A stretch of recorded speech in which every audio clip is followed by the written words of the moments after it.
Hello, I'm Deborah. I'm the head gardener here at St Hilda's, and it's the beginning of October and the students are arriving back as we speak, and we just thought we'd give you an idea of what's going on in the garden at the moment and what there is to see for everybody as they arrive. So first of all, this is the JdP bed, a relatively new bed just now in its second season, and it's doing exactly what we wanted it to do, giving loads of interest right through to the end of the season. You can see how much colour there is, how much volume, how much spectacle. We're doing this by using a combination of perennial plants and seasonal plants. So the perennial plants, which will stay in, year out. Some examples are this Bowden's heterophilus, beautiful flower, flowers for a long time, a real favourite of mine, and this was given to us by Waterperry Gardens. It can be a thug. You can see it's outgrowing its space, so we have to keep reining it in, but it's worth it. It's a lovely thing. We've also got this Pennisetum. I wasn't sure whether this would be hardy, but it's gone through one winter. This is Pennisetum redhead with these incredible bottle brush flowers. At the other end, we've got Ceratostigma wilmotianum. It's a subshrub, so this means that we cut it down, we stool it to about 3 to 4 inches every winter, and then it regrows these stiff stems with beautiful blue flowers on the end, and flowers for a long time. Gives us a lovely blue mound at this end of the bed. So those are the perennial plants, and there are lots more in there, but we've also got these seasonal plants, so all sorts that we put in. So we've got this Salvia elegans, very lovely bright flower, narrow tubular flowers there. We've got the castor oil plant, Ricinus communis, which we grew from seed. Next to it is the Nicotiana sylvestris, just gone out of flower now, but you can see how much bulk they give us in the centre of the bed.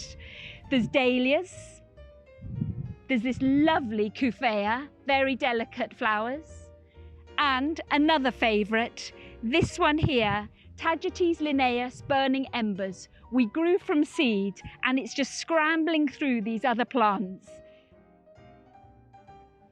I've shown you a few of the seasonal plants, but there are loads and loads in the whole bed. And we're really keen on these plants. And we've got a huge selection which we take cuttings of and we collect in keep in the cold frames over winter.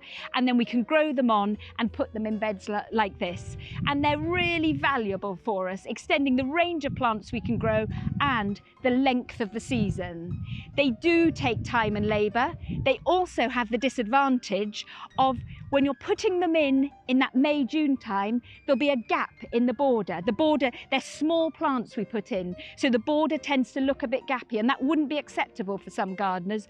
We accept it. We think it's a small price to pay for this crescendo towards the end of the season.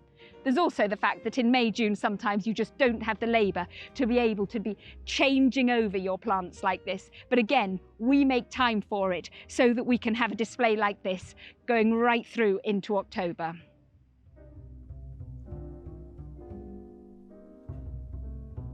So we're now going over the South Riverside border, which is also looking pretty good, although I say it myself, but we're doing it in a different way.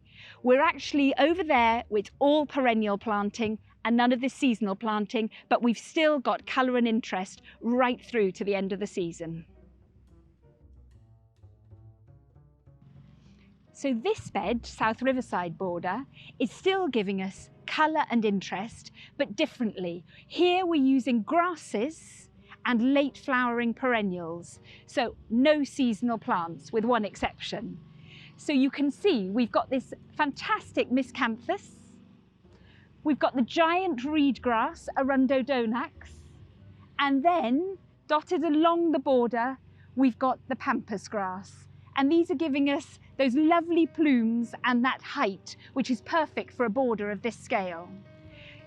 We've got the colour from the Rudbeckia, a very tall Rudbeckia laciniata herbstonna, grew much taller this year than we expected it to do. We had to do some emergency staking. The Rudbeckia are still in flower. we've got this Solidago fireworks, and then you'll be able to see the Salvia uliginosa, the bog sage. We've never seen it do so well in Oxford. It likes moisture, and often if you plant it in Oxford it's too dry. It's not too dry here, and it loves it, and the most brilliant bloom. So with the combination of these plants, as well as plants that have already gone over, so their flower's gone over, but they're still giving us form and structure, there's lots of interest in the border, but also it gives a nice sort of autumnal, late summer autumnal atmosphere and feel, which feels appropriate next to the river and with all these trees behind it. The one annual that we put in this bed is Tithonia rotundifolia torch. And we had it in this bed last year, and it formed huge plants, and all along the border you could see this brilliant orange. This year we put it in, and it's made relatively small plants, because all the other plants, the perennial planting, has made such huge top growth, we think it couldn't get going. But it's made a very different border this year. This year it's been a lot of yellow, probably too much yellow, whereas last year it was offset by that orange. So next year we've got to think what we're going to do to replace the Tithonia, but to offset that yellow, which is what we really feel the border needs later on in the season.